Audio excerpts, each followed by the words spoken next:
Bem-vindos ao Psicologia na Veia e hoje eu vou falar sobre um tema polêmico, o paradoxo da igualdade de gênero. Existem dados hoje de que as mulheres estão subrepresentadas em alguns campos de atuação do mercado de trabalho e também da produção do conhecimento.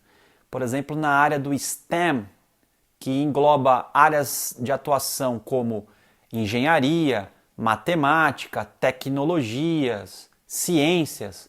Essas são áreas que você tem a predominância maior do sexo masculino e, por outro lado, você tem uma maior predominância de mulheres nas ciências humanas, nas ciências sociais, na educação. É possível até afirmar que as mulheres tendem a preferir mais pessoas enquanto homens coisas, né? O que será que determinaria essas preferências ou essas diferenças? Bom, já há mais de 20 anos, até 30 anos, alguns pesquisadores procuraram explicar estas diferenças a partir da personalidade. Será que os homens apresentam traços de personalidades diferentes das mulheres? Será que somos iguais do ponto de vista de personalidade? Bom, eu não sei se você sabe, mas personalidade é tudo aquilo que é mais duradouro e que explicariam padrões tanto de pensamentos, sentimentos, reações, comportamentos que uma pessoa ou que um indivíduo teria, ou que apresenta, né? Então, a partir do traço de personalidade, quando você conhece esses traços, você consegue fazer uma previsão de como a pessoa vai reagir, né? Porque a pessoa tende a obedecer esses traços, né, mais ou menos previsíveis aí e que são duradouros ao longo da vida. E várias teorias de personalidade existem, mas o que perdurou, né, a teoria que é estável ao longo de várias culturas é a teoria dos 5 grandes fatores, né, que vem aí de técnicas estatísticas como a análise fatorial. Bom, quais seriam os traços de personalidade mais estudados e que são estáveis ao longo das culturas? Eu vou começar a elencá-los aqui. O primeiro traço seria característica de extroversão. Então, a pessoa extrovertida, né, é aquela que tem emoções positivas, ela busca a companhia dos outros, ela se envolve com o mundo, se envolve com as pessoas, ela tem entusiasmo, ela não é tímida, ela sai em direção à vivência com os outros, né, ela se expõe mais, principalmente socialmente falando. Você tem o polo oposto da extroversão, que é a introversão, que é a pessoa mais discreta, mais tímida, mais sozinha, né? Que tem menos energia, que tem um jeito mais, digamos assim, tranquilo de viver, quase passa desapercebido. São as pessoas mais introspectivas ou introvertidas, né? O segundo tipo de traço de personalidade é a agradabilidade, né? Que é um traço mais relacionado à compassividade e à cooperação, né? São pessoas que evitam conflitos e tendem a produzir mais harmonia no seu ambiente. São pessoas mais respeitosas, amigáveis, prestativas, dispostas, generosas. Enquanto que o polo oposto, que seria a não agradabilidade, seria justamente pessoas que agem mais pelo interesse próprio, que não se ocupam tanto com o bem-estar das pessoas à sua volta. São pessoas mais egoístas, por assim dizer, né? O terceiro aspecto é a conscienciosidade, né?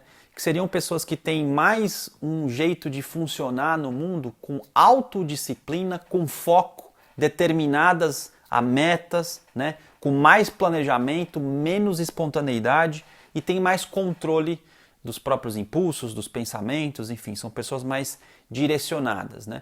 O oposto da conscienciosidade seria a não conscienciosidade, que seria a pessoa menos controlada, talvez até um pouco mais impulsiva, menos disciplinada, né?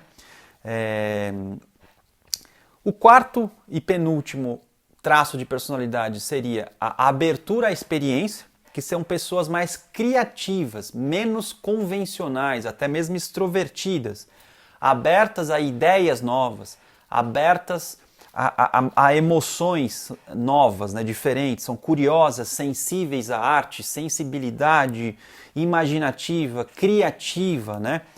e enquanto que o oposto da abertura à experiência, que serão pessoas mais fechadas, são pessoas mais tradicionais, tradicionalistas, até mesmo conservadoras, reacionárias, muitas delas, né? E o último traço é o neuroticismo. O neuroticismo é uma tendência de uma certa instabilidade emocional e uma certa tendência para experimentar emoções negativas, né? Tem uma relação enorme a transtornos de ansiedade, enquanto que pessoas que têm baixo neuroticismo são menos vulneráveis do ponto de vista emocional.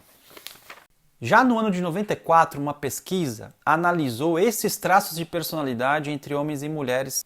Então o estudo foi conduzido no Canadá, na China, na Finlândia, na Alemanha, na Polônia e na Rússia. 6 países. E um outro estudo, eu vou colocar junto com esse daqui, porque os resultados são muito semelhantes, ele avaliou 36 diferentes países, né? E ambos os estudos demonstraram que os homens tendem a ser mais extrovertidos, mais assertivos e terem mais abertura para ideias, enquanto as mulheres tendem a ter mais amabilidade, mais conscienciosidade, ou seja, essa cordialidade, essa generosidade, essa harmonia, né? E também neuroticismo, né? Isso vai muito ao encontro, por exemplo, pensando no neuroticismo, isso explicaria por que você tem mais diagnóstico de depressão, né? Mais tentativas de suicídio e mais ansiedade na população feminina. Agora, olha que interessante.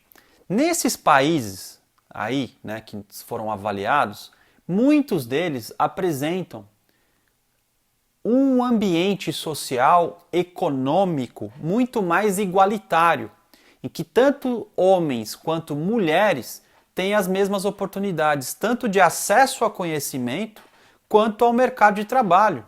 Até mesmo valores culturais, né, onde você tem um certo liberalismo maior em muitos países, né? E sempre que você tem uma sociedade mais igualitária em vários aspectos entre homens e mulheres, paradoxalmente, os traços de personalidade se exacerbam. As mulheres passam a ter padrões de pensamentos, sentimentos e reações diferentes que os homens. Enquanto que nos países mais desiguais, inclusive economicamente, culturalmente, né, socialmente, esses países, as mulheres e os homens tendem a ter uma personalidade mais similar. Isso é um paradoxo, porque se pensa, principalmente pelas ideologias, né, e que se ouve muito aí na rádio, é que se você tornar igual as oportunidades, né, as preferências no mercado de trabalho, as preferências de atuação vão ser 50-50, 50% de homens, 50% de mulher, por exemplo, na engenharia, né, nas ciências sociais. E o que acontece é que não, quanto mais igualitária e mais desenvolvida for a nação, mais rica for a nação, né, mais diferentes são os homens e as mulheres. Esse é o paradoxo que os estudos têm mostrado. Bom, e o que explicariam essas diferenças, né? Alguns argumentam que seriam os papéis sociais, né? Então, se as mulheres, mesmo numa sociedade mais igualitária, elas tendem a ter uma preferência mais por pessoas, enquanto homens pelas coisas, né? Isso, na verdade, é um produto dos papéis sociais que, por exemplo, a sociedade patriarcal fez as mulheres desempenharem, né? Então as mulheres tinham que ficar mais em casa, tinham que cuidar mais da prole, tinham que ficar submetidas ao poder masculino, e que por conta disso, ao longo dos milênios, as mulheres desenvolveram traços de personalidade que explicariam o porquê das preferências de cordialidade, amabilidade, conscienciosidade e neuroticismo, né? Enquanto o homem tomaria mais risco, o homem seria mais assertivo porque o seu próprio exercício de poder, inclusive sobre a mulher, o faria ser mais destemido, né? Então, essa é uma explicação que tem, ela é de cunho mais progressista e de cunho totalmente social, né? Por outro lado, você tem explicações que é de base mais evolucionária, né? Biológica, inclusive. Ora, existe uma visão de que a mulher, ela gera um filho, né? É uma coisa que ela gera naturalmente, né? É o corpo da mulher, um processo fisiológico, dentro dela uma criança se desenvolve, depois ela tem que parir, depois ela tem que amamentar, né? Além disso, a mulher fisicamente é menos forte do que o homem, né? Então, tanto porque a demanda de proteção para gerar a prole e depois para cuidar da prole, e também pela questão própria física da mulher de ser menos forte do que o homem, menos resistente fisicamente do que o homem, fez a mulher então se desenvolver mais pensando no bem-estar, na amabilidade, né? Do ponto de vista darwinista seria uma questão mais adaptativa, e o homem tinha que sair para caçar, tinha que sair para fazer um outro papel, mas são papéis não necessariamente sociais, são sociais, mas determinado pela própria biologia, né? Então é mais adaptativo para o coletivo, né? E para a própria sobrevivência e autopreservação, né? Isso você pode pensar até em comportamento tribal, né? Que o homem defende. O ser mais forte, que no caso é o homem, vai defender e vai para a guerra, vai sair para caçar, vai proteger, enquanto que as pessoas fisicamente mais fracas vão desempenhar um outro papel. Isso por questões adaptativas e não por construções sociais. Nesse caso, a evolução biológica determinaria o social e não o contrário, como é a primeira hipótese. Uma terceira explicação é de cunho psicométrico, que a gente usa muito na psicologia, que seria, por exemplo, a desejabilidade social. Por exemplo, o homem não poderia dizer que é mais vulnerável ou que expressa emoções negativas, por exemplo, né?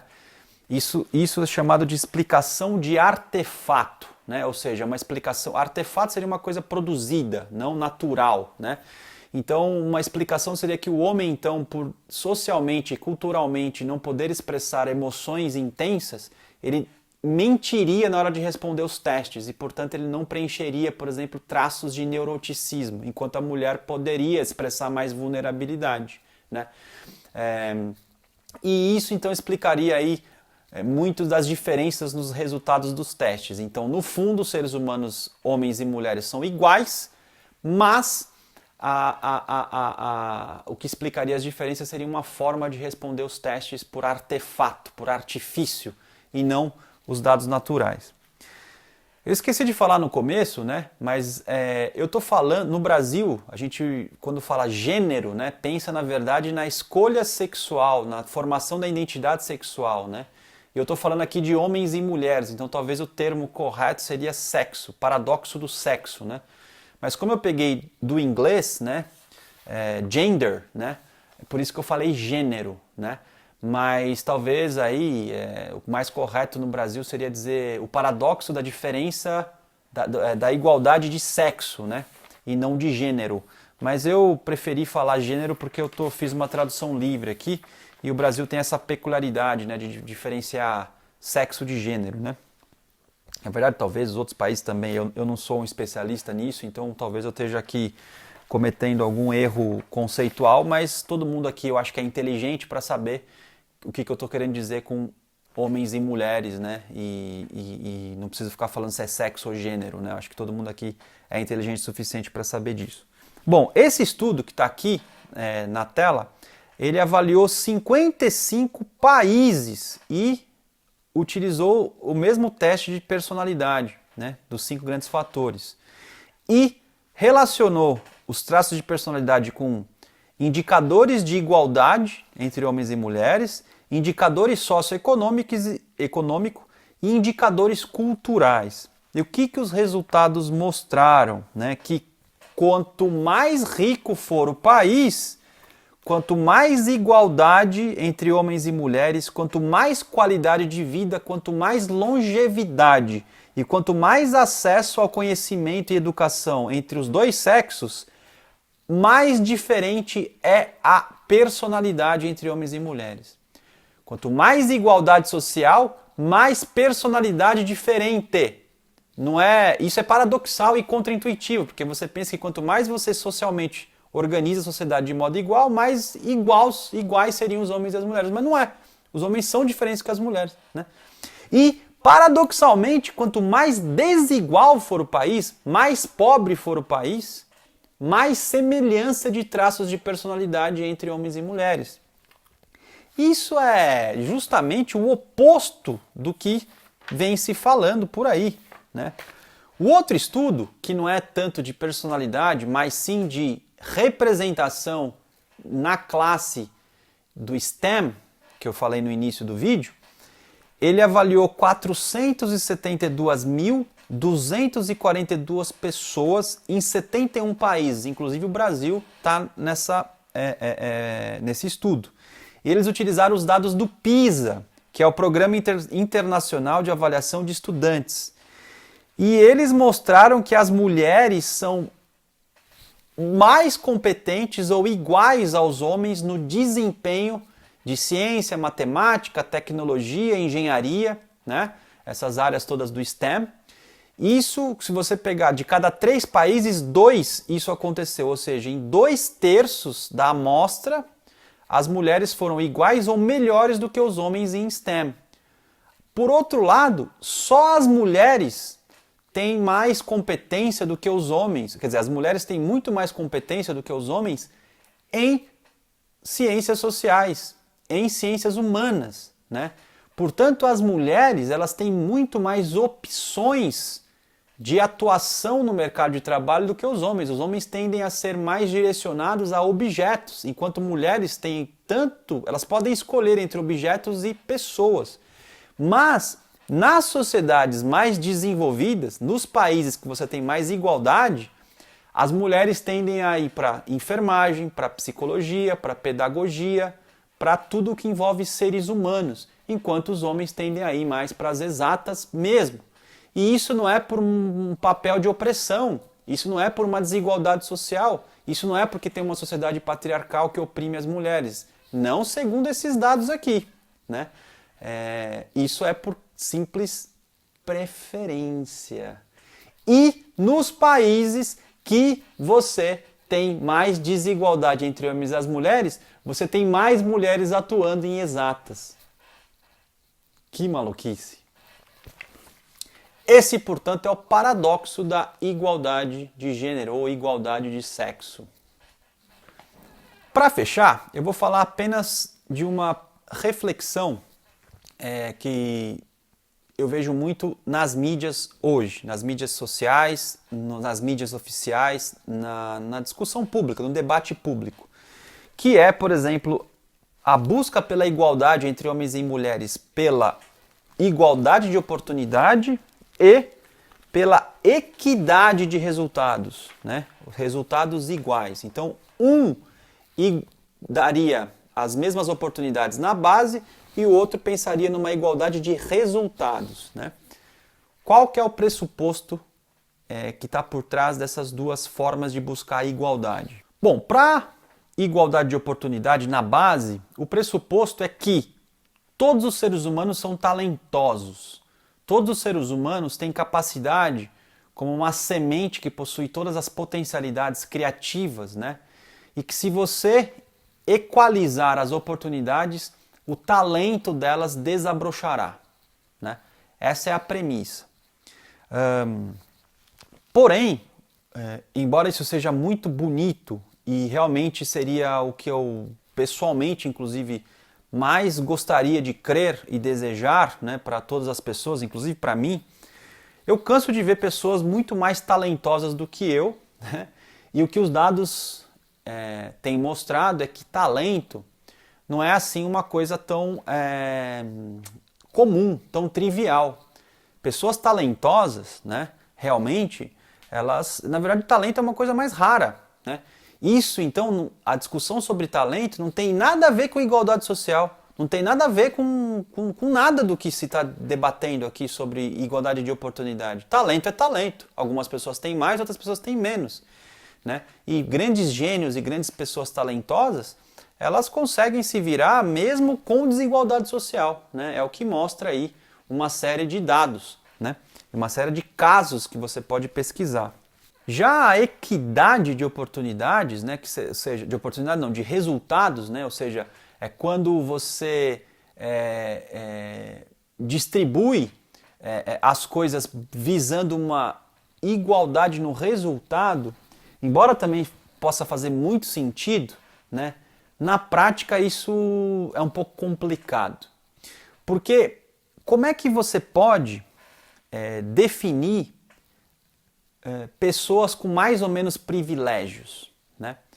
Então, por exemplo, homens e mulheres é a discussão toda desse vídeo. Beleza, 50%, 50%, né? Homens e mulheres, tal. Agora, se eu pegar e colocar raça, né? Etnia, se eu pegar e colocar classe social, então eu tenho sexo, gênero, né? Que no Brasil são diversos gêneros, etnia, classe social, sei lá, como é que eu posso organizar e classificar, estratificar e dividir as pessoas em classes? Na verdade, isso cai num problema enorme, que é como conseguir classificar as pessoas. Eu tenho certeza que as classificações ultrapassam 20, 30 classificações, então vamos pensar numa equidade, né, de resultados. Pô, eu divido a humanidade em 30 classes, 40 classes, como é que eu vou garantir, né, a equidade de resultados? Segundo, quem disse que essa divisão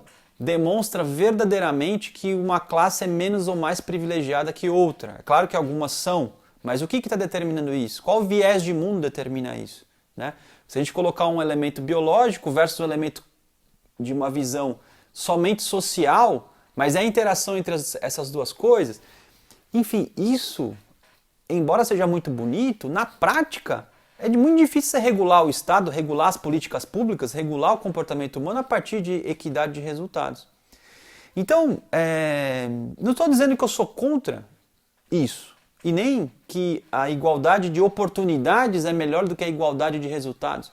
Não, eu estou trazendo elementos para que você consiga, com a sua cabeça, entender quão complexo é a coisa, porque normalmente as pessoas que debatem isso têm um comportamento mais tribal, passional, impulsivo, e querem defender a sua classe e não toda a humanidade, embora o discurso seja de toda a humanidade, mas na prática não. Na prática tem um viés aí tribal, né, passional, né? Então o problema é muito mais complexo. Nós temos várias representações, várias ideias, vários vieses de mundo. Então, o que nós vamos fazer, né?